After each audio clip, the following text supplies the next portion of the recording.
सर्व पाळीव दुभते जनावर तसेच शेळी मेंढी तसेच इतर पशुधनाला कानाला बिल्ला मारून घेणं आता शासनातर्फे बंधनकारक करण्यात आलं आहे।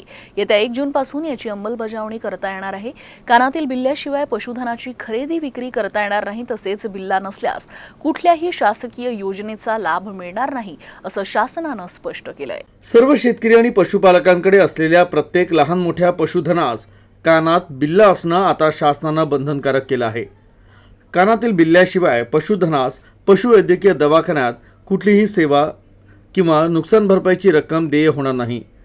कानात बिल्ला नसलेल्या पशुधनाची बाजार समिती, आठवडी बाजार आणि गावातील खरेदी विक्रीस प्रतिबंध घालण्यात आला आहे। त्यामुळे कानात बिल्ला नसलेले पशुधन बाजार समितीमध्ये आणले जाणार नाही, तसंच त्यांची खरेदी विक्री होणार नाही याची जबाबदारी संबंधित बाजार समितीची आहे। तर टॅगिंग झाल्याशिवाय कुठलाही नंबर देण्यात येऊ नये। जाणीवपूर्वक नष्ट केलेल्या पशुधनाची नोंद भारत पशुधन प्रणालीवर नसल्यास केंद्र आणि राज्य शासनाकडून देय असलेलं आर्थिक सहाय्य देय होणार नाही, असे आदेश जिल्हा पशुसंवर्धन अधिकाऱ्यांनी काढले आहेत।